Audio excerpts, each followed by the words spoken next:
பாண்டிச்சேரிக்கு trip plan பண்றீங்களா? உங்க பாண்டிச்சேரியில ஃப்ரெண்ட்ஸ் அண்ட் ஃபேமிலியோட வந்து ஸ்டே பண்றதுக்கு ஒரு பிரீமியமான லக்ஸரி வில்லா தான் நம்ம Yash villa. Group stay, couple ஸ்டேக்கு ஏத்த மாதிரி இருக்க இந்த 3 BHK வில்லால இருக்க எல்லா ரூம்ஸ்லயும் ஏசி, டிவி, அட்டாச்ட் பாத்ரூம்னு ஃபுல்லி ஃபர்னிஷ் ஆகி ரொம்ப நீட்டா மெயின்டைன் பண்ணிட்டு இருக்காங்க.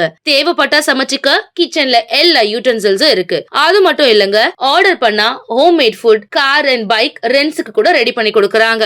அது மட்டும் இல்லங்க, வாக்கபிள் டிஸ்டன்ஸ்ல veg and nonveg hotels, KFC chicken and super மார்க்கெட்ஸும் அவைலபிளா இருக்கு. உங்க வீக்கெண்ட இன்னும் வைப் ஆக்குறதுக்கு பிரைவேட் ஸ்விம்மிங் பூலும் இருக்குங்க. கார் பார்க்கிங் வசதியோட இருக்க நம்ம யாஷ் வில்லா பாண்டிச்சேரியோட சென்டர்ல இருக்கிறதுனால இங்க இருந்து 5 கிலோமீட்டர்ஸ்ல எல்லா டூரிஸ்ட் அட்ராக்ஷன்ஸையும் நீங்க ஈஸியா ரீச் பண்ணிடலாம். இன்னும் எங்க வெயிட் பண்ணிட்டு இருக்கீங்க? உடனே கால் பண்ணுங்க 9952421750. உங்க ஸ்டேவை கன்ஃபார்ம் பண்ணிக்கோங்க.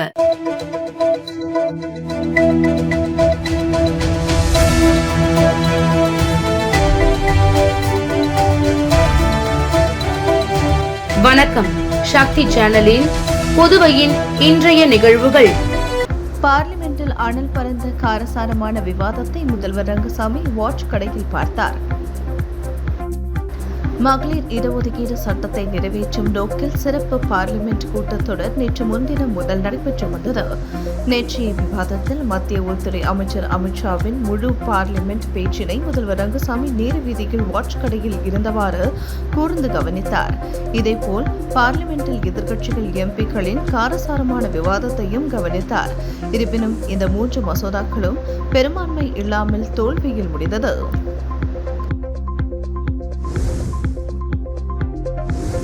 புதுச்சேரி அடுத்த நடுக்குப்பம் மீனவ கிராமம் அருகே உள்ள சுடுகாட்டை அகற்ற வலியுறுத்தி 300க்கும் மேற்பட்ட மீனவர்கள் கடலில் இறங்கி போராட்டத்தில் ஈடுபட்டதுடன் நடவடிக்கை எடுக்கவில்லை என்றால் சட்டமன்ற தேர்தலை புறக்கணிப்போம் என எச்சரிக்கை விடுத்துள்ளனர். புதுச்சேரி அடுத்த விழுப்புரம் மாவட்டம் கோட்டக்குப்பம் நகராட்சிக்கு உட்பட்டது நடுக்குப்பம் மீனவ கிராமம். இங்கு 700க்கும் மேற்பட்ட மீனவ குடும்பங்கள் வசித்து வருவதுடன் மீன்பிடி தொழிலில் ஈடுபட்டு வருகின்றனர்.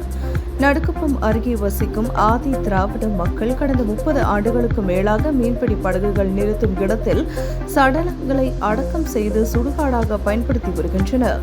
இதற்கு நடுக்குப்பம் மீனவர்கள் தொடர்ந்து எதிர்ப்பு தெரிவித்து வருகின்றனர். மேலும் படகுகள் விரப்பும் இடத்தை சுடுகாடாக பயன்படுத்துவதால் தங்களுக்கு பாதிப்பு ஏற்படுவதாக மீனவர்கள் புகார் தெரிவித்தனர். இது தொடர்பாக பல ஆண்டுகளாக போராட்டங்கள் நடத்தியும் புகார் அளித்தும் எந்தவித நடவடிக்கையும் எடுக்கப்படவில்லை என கூறப்படுகிறது. இந்த நிலையில் சுடுகாட்டை அகற்ற வலியுறுத்தி அப்பகுதி மீனவர்கள் மற்றும் பெண்கள் என சுமார் 300க்கும் மேற்பட்டோர் கைகளில் பதாகைகளை ஏந்தி கடலில் இறங்கி இன்று போராட்டத்தில் ஈடுபட்டனர். அரசு உடனடியாக உரிய நடவடிக்கை எடுக்கவில்லை என்றால் வருகின்ற சட்டமன்ற தேர்தலை முற்றிலும் புறக்கணிக்கப் போவதாக கிராம மக்கள் எச்சரிக்கை விடுத்துள்ளனர். மின் நுகர்வோர்கள் தங்களது கட்டண பாக்கியை இறுதி தேதிக்குள் செலுத்தி மின் இணைப்பு துண்டிப்பு நடவடிக்கை தவிர்க்குமாறு மின்துறை கேட்டுக் கொண்டுள்ளது. இதுகுறித்து புதுச்சேரி மின்துறை செயற்பொறியாளர் வெளியிட்டுள்ள செய்திக்குறிப்பில், மின்துறை கிராமம் வடக்கு கோட்டத்திற்கு கீழ் இயங்கும் வெள்ளியனூர், பூமியான்பேட், லாஸ்பேட், கோருமேடு, அசோக் நகர், முத்திரையார்பாளையம், காலாப்பட்டு, ராமநாதபுரம், சேத்ராப்பட்டு, திருக்கனூர், காட்டேரிக்குப்பம் ஆகிய இயக்குதல் மற்றும் பராமரித்தலும் பிரிவு அலுவலகத்திற்கு உள்பட்ட மின் நுகர்வோர்கள் தங்களுடைய மின் கட்டண பாக்கியை பட்டியலில் உள்ள இறுதி தேதிக்குள் செலுத்தி மின் துண்டிப்பை தவிர்க்குமாறு கேட்டுக் கொள்ளப்படுகிறது. மின் இணைப்பு துண்டித்த பிறகு நிலுவைத் தொகை முழுவதையும் செலுத்திய பிறகே மறு மின் இணைப்பு வழங்கப்படும். துண்டிக்கப்பட்ட மின் இணைப்புக்கு அருகில் அல்லது அந்த இடத்தில் இருக்கும் வேறு ஏதேனும் மின் இணைப்பில் இருந்து மின்சாரம் எடுத்தால் அந்த இணைப்பையும் எந்தவித முன் அறிவிப்பும் இன்றி துண்டிக்கப்படும் என குறிப்பிடப்பட்டுள்ளது. புதுச்சேரி கிழக்கு போக்குவரத்து போலீசார் நடத்திய வாகன சோதனையில் விதிமீறலில் ஈடுபட்ட வாகனங்களுக்கு ரூபாய் 80,000 அபராதம் விதிக்கப்பட்டது. புதுச்சேரி நகரில் சாலை விபத்துகளை குறைக்கவும் போக்குவரத்து விதிகளை பொதுமக்கள் முறையாக கடைபிடிப்பதை உறுதி செய்யவும் போக்குவரத்து போலீசார் அதிரடி நடவடிக்கை எடுத்து வருகின்றனர். அதன் ஒரு பகுதியாக முருங்கப்பாக்கம், அரியாங்குப்பம் அருகே கிழக்கு போக்குவரத்து போலீசார் வாகன சோதனையில் ஈடுபட்டனர். போக்குவரத்து எஸ்பி ரச்சனா சிங் தலைமையில் இன்ஸ்பெக்டர் வெங்கடாச்சலபதி உள்ளிட்ட போக்குவரத்து போலீசார் சோதனையில் ஈடுபட்டனர். அப்போது அதிக சத்தம் எழுப்பக்கூடிய மற்றும் தடை செய்யப்பட்ட ஏர் ஹார்ன்களை பயன்படுத்திய 13 வாகனங்கள் கண்டறியப்பட்டன. அந்த வாகனங்களுக்கு தலா ரூபாய் 5,000 வீதம் மொத்தம் 65,000 ரூபாய் அபராதம் விதிக்கப்பட்டது. அதேபோல் ஹெல்மெட் அணியாமல் சென்றது, அதை வேகமாக பைக் இயக்கியது, மொபைல் போன் பேசிக்கொண்டே வாகனம் ஓட்டியது மற்றும் ஒரே பைக்கில் 3 பேர் பயணித்தது போன்ற போக்குவரத்து விதிமீறல்களில் ஈடுபட்ட 15 இருசக்கர வாகனங்களுக்கு தலா 1,000 வீதம் மொத்தம் 15,000 ரூபாய் அபராதம் விதிக்கப்பட்டது. இந்த சோதனையில் மொத்தம் 80,000 ரூபாய் அபராதம் வசூலிக்கப்பட்டது. சேதராப்பட்டு மயிலம் சாலை விரிவாக்கத்திற்கு எதிர்ப்பு தெரிவித்து மாவட்ட ஆட்சியரிடம் மக்கள் வாழ்வுரிமை இயக்கத்தினர் மனு அளித்தனர்.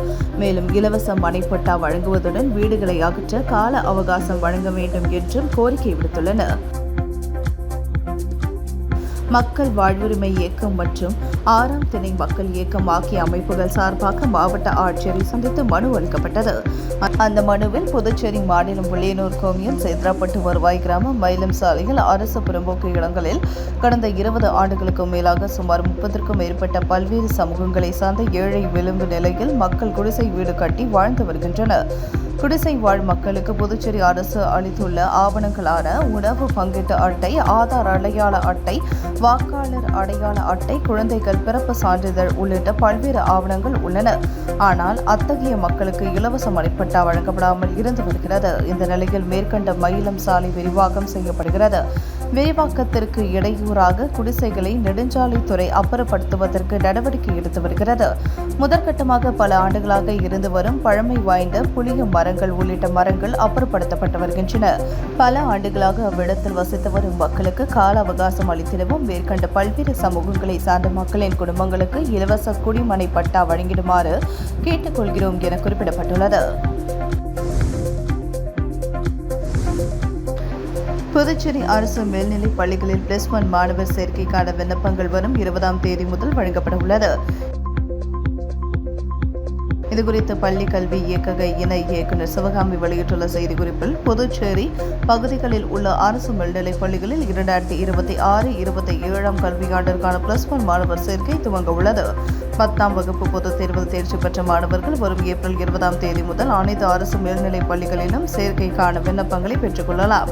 மாணவர்கள் தங்கள் சேர விரும்பும் பள்ளிகளிலேயே விண்ணப்பங்களை பெற்று அதனை பூர்த்தி செய்து அதே பள்ளிகளிலேயே சமர்ப்பிக்க வேண்டும். பூர்த்தி செய்யப்பட்ட விண்ணப்பங்களை சமர்ப்பிக்க ஏப்ரல் 30ஆம் தேதி கடைசி நாளாகும்.